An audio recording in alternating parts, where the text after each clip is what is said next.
ఢిల్లీలో ముఖ్యమంత్రి చంద్రబాబు పర్యటన బిజీగా సాగుతోంది. ప్రధాని మోదీతో భేటీ అనంతరం వరుసగా కేంద్ర మంత్రులను కలుస్తున్నారు. మరింత సమాచారం మా ప్రతినిధి అరుణ్ అడిగి తెలుసుకుందాం.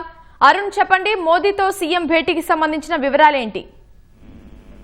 ప్రధాని నరేంద్ర మోదీతో దాదాపు 55 నిమిషాలకు పైగా ముఖ్యమంత్రి చంద్రబాబు బృందం చర్చలు జరిపింది. ప్రధానంగా భోగాపురం అంతర్జాతీయ విమానాశ్రయానికి సంబంధించినటువంటి విషయంలో ప్రధాని ఇప్పటికే అంగీకారం తెలిపిన నేపథ్యంలో అధికారికంగా రాష్ట్ర ప్రభుత్వం తరఫున ప్రధాని నరేంద్ర మోదీని భోగాపురం విమానాశ్రయానికి రావాల్సిందిగా చంద్రబాబు ఆహ్వానించారు. ఆయన ఆహ్వానానికి వెంటనే ప్రధాని నరేంద్ర మోదీ కూడా తాను ఆగస్టు 1వ తేదీన విశాఖపట్నం దగ్గర నిర్మించినటువంటి భోగాపురం అంతర్జాతీయ విమానాశ్రయానికి వస్తున్నాను అని చెప్పి బృందంతో వెంటనే చెప్పినట్లుగా బృందంలో హాజరైనటువంటి సభ్యులు వెల్లడించారు. అయితే ఇదే సందర్భంలో కొద్దిసేపు అందరితో కలిసి చంద్రబాబుతో పాటు కేంద్ర మంత్రి రామ్మోహన్ నాయుడు, మరో మంత్రి శ్రీనివాస్ వర్మ, తెలుగుదేశం పార్లమెంటరీ పార్టీ నేత శ్రీ కృష్ణదేవరాయలు, ఆయనతో పాటుగా విజయనగరం ఎంపీ కలిశెట్టి అప్పలనాయుడు కూడా ఈ రోజు భేటీకి హాజరయ్యారు. కొద్దిసేపు వీరందరితో చర్చించిన తర్వాత చంద్రబాబు, నరేంద్ర మోదీ ఇరువురు మాత్రమే దాదాపు అరగంటకు పైగా చర్చలు జరిపారు. దేశంలో మారుతున్నటువంటి రాజకీయ పరిణామాలు, పరిస్థితులు, మొన్న జరిగినటువంటి సిజేపీకి సంబంధించినటువంటి ఆందోళన వ్యవహారంపై కూడా ఇక్కడ ఇరువురి మధ్య చర్చకు వచ్చినట్లుగా తెలిసింది. దాంతో పాటుగా ఈ మొత్తం వ్యవహారాన్ని కేంద్ర ప్రభుత్వం నిశ్చితంగా పరిశీలిస్తోంది, జాగ్రత్తగానే హ్యాండిల్ చేస్తోందంటూ ఇరువురి మధ్య చర్చల్లో వచ్చినటువంటి సారాంశంగా కూడా తెలుస్తా ఉంది. నరేంద్ర మోదీతో భేటీ ముగిసిన తర్వాత, ప్రధానితో భేటీ ముగిసిన తర్వాత చంద్రబాబు సుమారు ఒక 50 నిమిషాల పాటు కేంద్ర వాణిజ్య శాఖ మంత్రి పీయూష్ గోయల్ తో చర్చలు జరిపారు. పీయూష్ గోయల్ తో జరిపినటువంటి చర్చలో ప్రధానంగా పొగాకు సంబంధించినటువంటి వ్యవహారము, పొగాకు సంబంధించినటువంటి అంశంలో చేపట్టాల్సినటువంటి చర్యలకు సంబంధించి ఇప్పటికే రాష్ట్ర ప్రభుత్వం కేంద్రానికి లేఖ రాసిందని, పొగాకు బోర్డుకు తగిన ఆదేశాలు ఇప్పటికే ఇచ్చినట్లుగా పీయూష్ గోయల్ చంద్రబాబు దృష్టికి తీసుకొచ్చినట్లుగా తెలిసింది.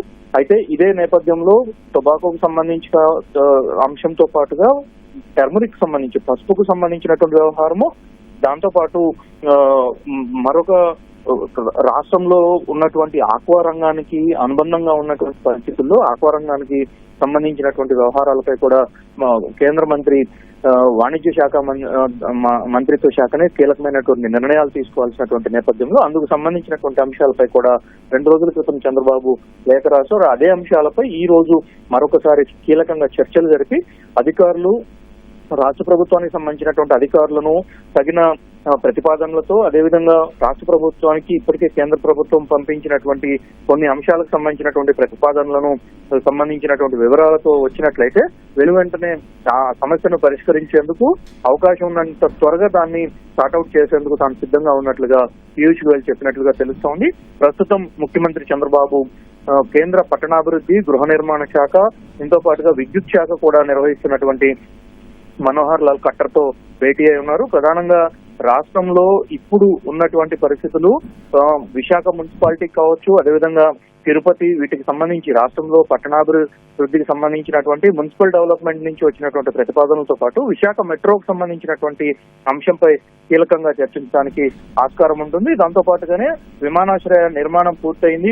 విమానాశ్రయానికి సంబంధించినటువంటి విషయంలో కూడా పట్టణాభివృద్ధి శాఖ నుంచి, విశాఖపట్నం నుంచి భోగాపురానికి కనెక్టివిటీ విషయంలో పట్టణాభివృద్ధి శాఖ నుంచి రావాల్సినటువంటి సహకారం, వాటికి సంబంధించినటువంటి అంశాలపై కూడా చర్చిస్తున్నట్లుగా తెలుస్తుంది. దీంతో పాటు ప్రధాని పిఎం గ్రామీణ యోజనతో పాటుగా పిఎం పట్టణ గృహ నిర్మాణానికి సంబంధించినటువంటి పట్టణ యోజన కింద ఇప్పటి వరకు రాష్ట్ర ప్రభుత్వం నిర్మించినటువంటి గృహాలకు సంబంధించినటువంటి ప్రక్రియ కొనసాగుతోందని, ఒకవైపు నిర్మాణం, మరోవైపు గృహ నిర్మాణానికి పూర్తయినటువంటి గృహాలను ఆక్యుపై చేసుకునే విధంగా రాష్ట్ర ప్రభుత్వం చర్యలు చేపట్టింది. కాబట్టి తదుపరి ప్రకటించే దాంట్లో రాష్ట్ర ప్రభుత్వానికి మరింత ప్రాధాన్యత ఇవ్వాలని, ఆంధ్రప్రదేశ్ కు మరిన్ని కేంద్ర ప్రభుత్వం నుంచి, పట్టణాభివృద్ధి శాఖ నుంచి గృహాలు కేటాయించాలని చెప్పి కోరుతున్నట్లుగా తెలుస్తా ఉంది. ఉమా, రైట్, ధన్యవాదాలు అరుణ్.